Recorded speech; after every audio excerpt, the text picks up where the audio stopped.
다 같이 한 마음으로 야고보서 3장 2절의 말씀 같이 합독해 보도록 하겠습니다.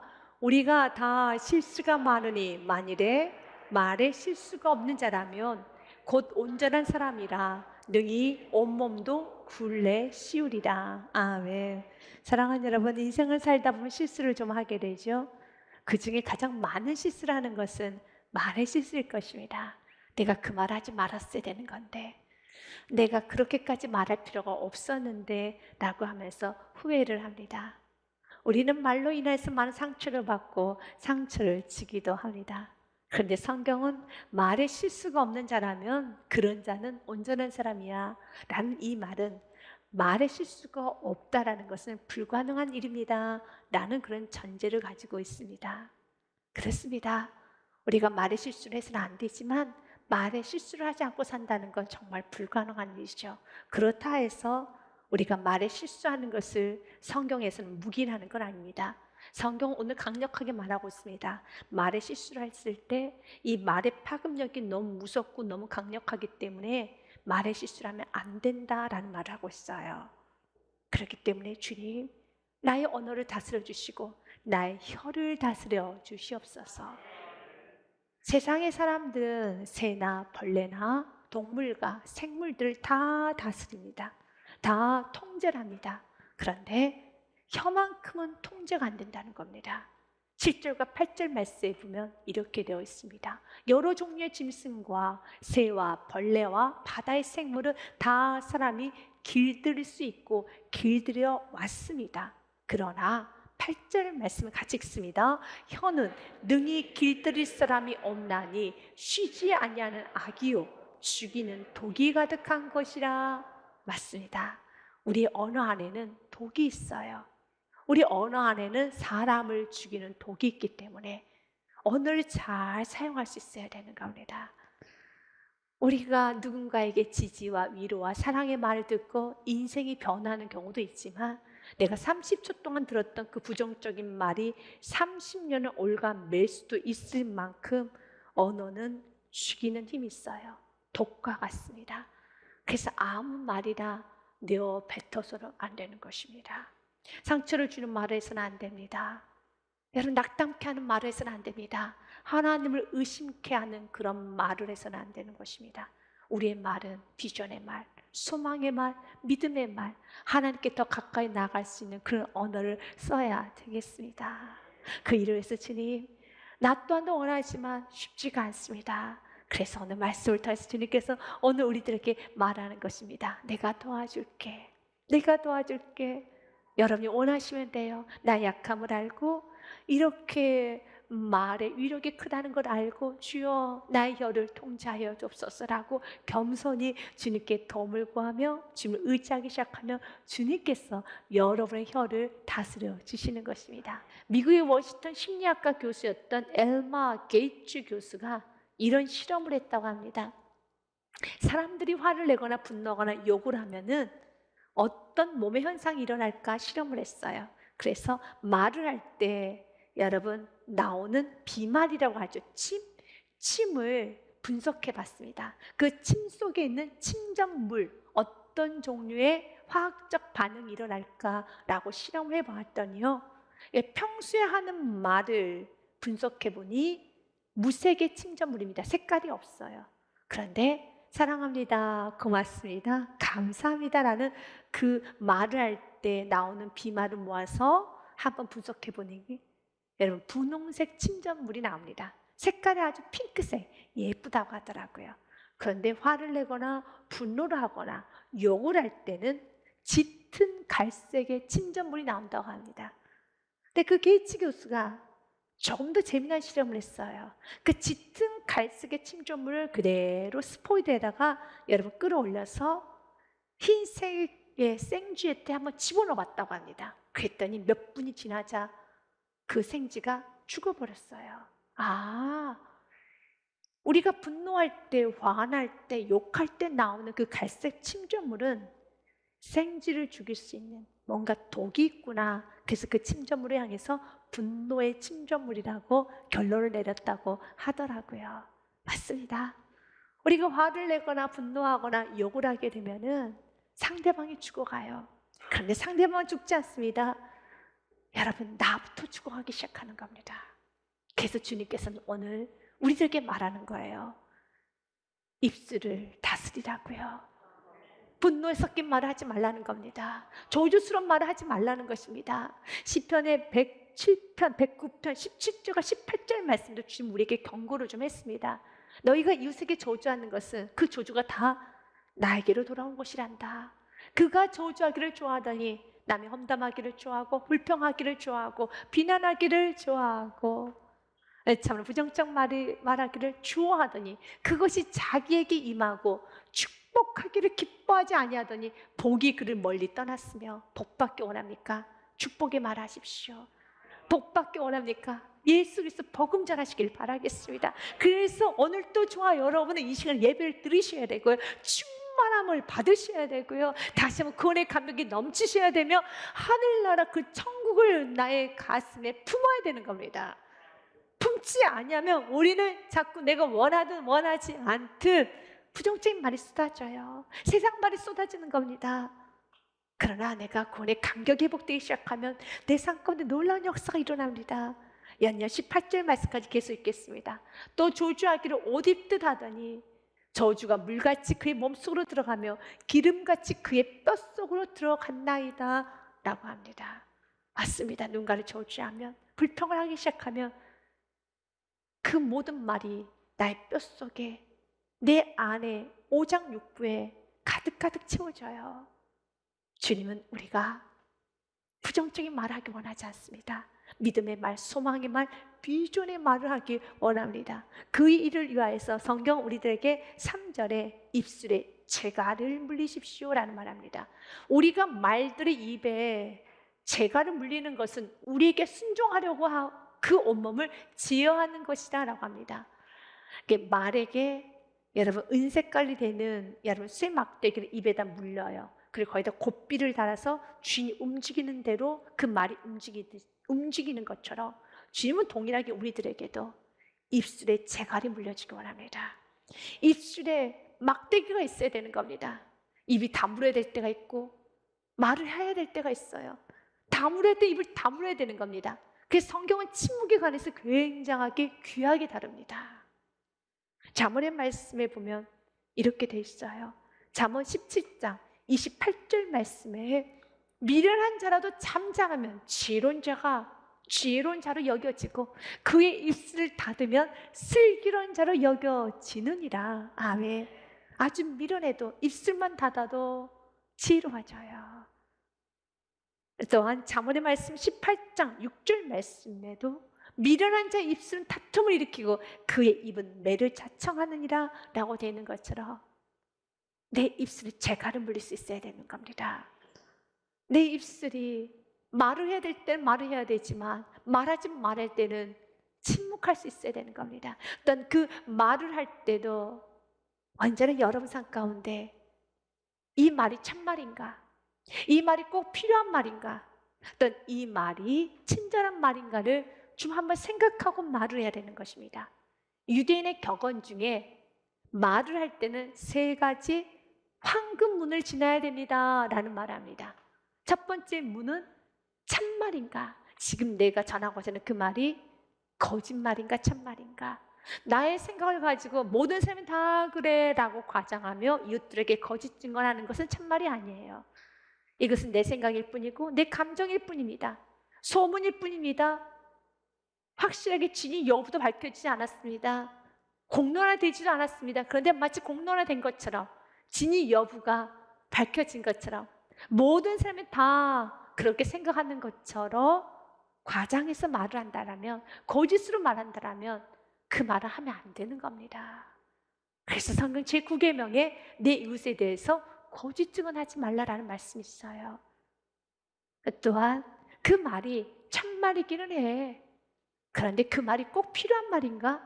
공동체, 그 영혼에게, 그 영혼이 믿음이 성장하고 공동체가 하나 되며 어떤 더욱더 정말 그 영혼에게 가장 필요한 말인가 생각해보고 이게 필요한 말이 아니라면 입을 다물어야겠지요. 세 번째로 참말이고 꼭 필요한 말이지만 우리가 또 한번 생각해야 되는 것은 친절한 말인가? 그래서 주님, 내가 말을 할 때 친절하게 말하기 원합니다. 말을 전달할 때 참말을 할지라도, 꼭 필요한 말을 할지라도 그 말이 친절하지 않다면 상대방에게 불쾌감을 줘요. 상대방에게 아픔을 줍니다. 상처를 줍니다. 그래서 오늘도 우리는 이사야서 40장의 말씀으로 기도를 해야 되는 겁니다. 하나님, 내게 학자 혀를 다하여 주옵소서. 주 여호와께서 학자의 혀를 내게 주사 나로 공고한 자를 말로 어떻게 도와줄 줄 알게 하시고. 아멘. 우리 학자들 진짜로 여러분, 정말 최고의 학자들은 어려운 논리를 너무 쉽게, 복잡한 논리를 초등학생도 알아들을 수 있게 아주 너무 쉽고 간단 명료하게, 기분 나쁘지 않게, 그리고 이거 별거 아니네 라고 느낌이 갈 정도로 여러분 잘 전달하는 학자는 최고의 학자죠. 맞습니다. 우리에게 필요한 게 이런 학자의 혀죠. 주님, 나에게 학자의 혀를 내게 주사 나로 공고한 자를 말로 어떻게 도와줄 줄 알게 하시고. 그 일을 위해서는 전제 조건이 있습니다. 아침마다 깨우치시되 나의 귀를 깨우치사 학자들 같이 알아듣게 하시도다. 아멘. 먼저는 우리 귀가 깨어나야 됩니다. 들을 수 있는 귀가 돼야 돼요. 받아들일 수 있는 귀가 돼야 되는 겁니다. 배울 수 있는 귀가 되어야 하겠습니다. 우리가 누군가에게 말을 잘 전달하기 원한다면, 좀 말을 잘하고 싶습니까? 말을 잘하는 것의 전제 조건은, 학자여가 되기 위한 전제 조건은 잘 듣는 겁니다. 그래서 게리 체프먼은 5가지 사랑의 언어에서 듣는 기술을 개발하는 방법 5가지를 좀 말했어요. 여러분들 말을 잘하고 싶다라면, 소통을 잘하고 싶다라면은, 그리고 나의 언어가 친절한 언어가 되기를 원한다면 이 5가지는 좀 기억하면 참 유용할 것 같습니다. 대화를 할 때는 시선을 상대방에게 고정시켜라. 딴짓하지 말라는 거죠. 상대방의 말을 들으면 동시에 다른 일을 하지 말라. 그저 여러분, 펜을 들고 따깍따깍 하지 말라는 거죠. 상대방의 감정에 주의를 기울이라. 상대방의 그 감정에 주의를 기울이면서 반응을 하라는 겁니다. 단대 쳐다보지 말고 있으라는 것입니다. 4번째는요, 몸짓으로 표현하는 것을 주의 깊게 보도록 하라. 세심한 배려지요.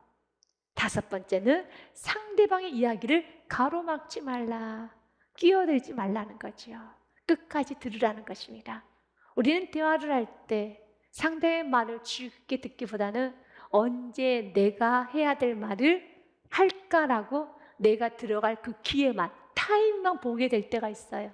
특별히 자녀하고 대화를 할 때, 사랑하는 사람과 대화를 할 때 듣기보다는 오늘 내가 해야 되는 그 말을 꼭 해야 되기 때문에 언제 들어갈까?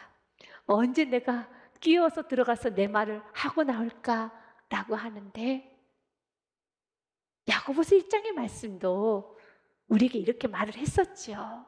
내 사랑하는 형제들아, 너희가 알지니 사람마다 듣기는 속히 하고 말하기는 더디하며 성령에도 더디하라는 것처럼 먼저는 듣는 겁니다. 말을 잘하고 싶다면 잘 들으셔야 되는 겁니다. 오늘 성경 우리에게 말해요. 입술에 재갈을 물려라. 그것이 꼭 필요한 말이 아니라면 입술을 닫아버리고, 그것이 참말이 아니라면 너의 생각이면은 너의 생각을, 너의 감정을, 정리되지 않는 너의 욕심과 시기 질투와 너의 자기 자랑과 너의 허영스러운 마음을 상대방에게 쏟아내는 것이 아니라 기도로 가지고 나가서, 주님, 내 안에 너무 세상이 가득합니다.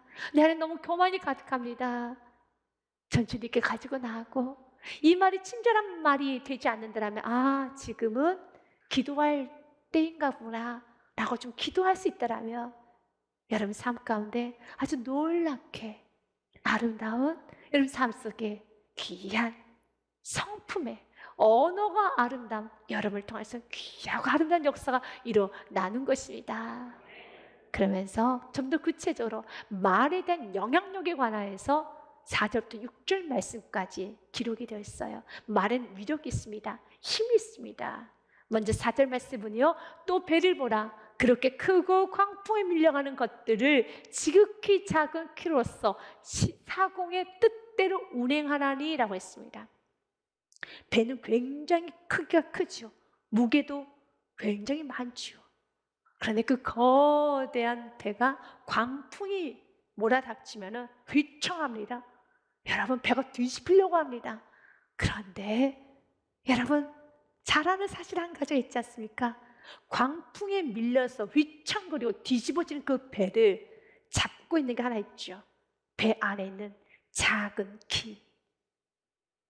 그래서 사공이 배를 지키기 위해서는, 배 안에 있는 물건, 배 안에 있는 사람들 지키기 위해서는 배를 붙들지 않아요. 휘청거리는 배를 붙드는 것이 아니라 죽을 힘을 다해서 키를 붙들죠. 죽을 힘을 다해서 그 키를 붙드는 것처럼 주님 오늘 우리에게 말합니다. 인생 가운데 광풍이 올 때 너가 지키고 싶은 영혼이 있고, 지키고 싶은 물질이 있고, 지키고 싶은 모든 하나님 주신 귀한 것들이 있다면, 정말 그걸 지키고 싶더라면 주 오늘 우리에게 도전합니다. 혀를 지키라는 거예요. 그 배 안에 있는 작은 키를 지켜야 되는 것처럼 죽을 힘을 다하여 그 키를 붙잡고 매달리면서 그 광풍 속에서 헤쳐나가야 되는 것처럼 언어를 지키셔야 되는 겁니다. 믿음의 언어를 선포하십시오. 감사의 언어를 선포하십시오. 비전의 언어를 선포하십시오. 그래서 말은 또 다른 말로 말씨라고 하죠. 저 사람 말씨는 저래, 저분의 말씨는 이래 라고 하는 것처럼 말씨라고 합니다. 말은 씨앗과 같아요. 심어지면 열매를 맺습니다. 그래서 민수기서 말씀에 보면 우리에게 경고하는 말이 있습니다. 너가 말하는 그대로 내가 갚아주려는 말이 있어요. 그들에게 이르기를 여호와의 말씀에 내 삶을 두고 맹세하노라. 너희 말이 내 귀에 들린 대로 내가 너에게 행하리니. 우리가 어떤 말을 선포하냐에 따라서 주님께서 들으신 대로 행해 주시겠다는 겁니다. 이스라엘 백성들은 악한 말을 쏟아내기 시작했습니다. 우리가 광야에서 죽는 게 더 낫다. 내가 확실히 아는데, 내가 장담하는데 우리는 망해. 우리는 끝났어. 우리는 다 죽어. 사랑하는 여러분, 미래까지도 내가 장담한다, 내가 확신한다, 내가 너무 잘하는데 그만하는 것 자체가 참 교만이에요. 내일은 나의 날이 아니에요. 내일은 하나님의 것입니다. 그런데 우리는 부정적인 말을 오늘 하루, 지금 이 순간뿐만 아니라 어떤 인생에게 10년 후에까지, 내일까지도 자신이 마치 조물주인 것처럼, 자신이 마치 신인 것처럼, 내가 장담한데 너는 망할 거야, 내가 장담한데 너는 이렇게 될 거야 라고 한다라면 하나님께서는 어떤 마음이실까요? 교만으로 보는 겁니다. 이것은 악으로 보는 것입니다. 그래서 예배소 4장 29절 말씀에 우리에게 말합니다. 무릇 더러운 말은 너희 입 밖에도 내지 말고 오직 덕을 세우는데 소용되는 선한 말을 하여 듣는 자들에게 은혜를 끼치게 하라. 은혜스러운 말을 하십시오. 저주스러운 말을 하면 안 되는 겁니다. 어떤 한 성도님께서 자신의 과거를 고백하며 이런 말을 남겼습니다. 그 성도님은 말씀을 통해서 언어에 대한 관여를 많이 받으셨어요. 말을 바꿔라, 그렇게 부정적이고 불평하고 불만하고 저주를 쏟아내는 말 하지 말아라 라고 많이 말씀을 통해서 터치, 관여를 받았는데요, 쉽게 고쳐지지가 않았습니다. 그날도 자녀를 보니 너무 화가 나서 이렇게 말했어요. 이 아무짝에도 쓸모없는 놈아 라고 말했습니다. 그 말을 뱉는 순간에 성령님께서 너무 명확하게, 분명하게 이렇게 말씀하셨다는 거예요. 그래, 알았다. 내가 너의 자녀를 아무짝에도 쓸모없는 사람으로 만들어 줄게. 그 말을 듣고 난 순간에 소스라치게 놀랐다고 합니다. 아니요, 안 돼요. 안 돼요. 아니, 너가 그렇게 소원하니까 내가 그렇게 들어줄게. 아무짝에도 쓸모없는 놈으로 만들어줄게. 너무 두려워서 주님 앞에 엉엉 울었다고 합니다. 맞습니다. 우리가 말한 대로 이루어진다라면 이루어지지 말아야 될 게 너무너무 많아요. 그래서 주님, 내가 부정적으로 쏟아냈던 모든 말들을 다 걷어가 주시고 보혈의 피로 덮어주시고, 이 시간 내가 부정적인 씨앗을 심었습니다. 내가 악한 것을 심었습니다. 내 자신에게도 너무 악하게 말했습니다. 나는 안 될 거야. 나는 안 될 거야. 나는 모자란 사람이야. 너무 부정적인 걸 많이 심었습니다. 지금 다 보혈의 피로 덮어주시고, 광풍이 일어날 때 큰 배도 휘청거리고 뒤집어질 수 있지만 그 휘청거리고 뒤집어지는 그 배를 꼭 잡을 수 있는 거는 배 안에 킨 것처럼 여러분의 언어가, 지금 여러분이 선포하는 그 믿음의 언어가 광풍을 이기는 것입니다. 그래서 여러분 선포해야 되는 겁니다. 시편 62편의 말씀처럼 나의 영혼아 잠잠히 하나님만 바라며 나의 구원이 그에게서 나오는도다. 2절 말씀 같이 읽습니다. 오직 그만이 나의 반석이시오 나의 구원이시오 나의 요새이시니 내가 크게 흔들리지 아니하리로다. 왜 선포하시기 바라겠습니다. 시편 27편의 말씀을 선포하십시오. 같이 읽습니다. 여호와는 나의 빛이요 나의 구원이시니 내가 누구를 두려워하리요 여호와는 나의 생명의 능력이시니 내가 누구를 무서워하리요 라고 선포하십시오.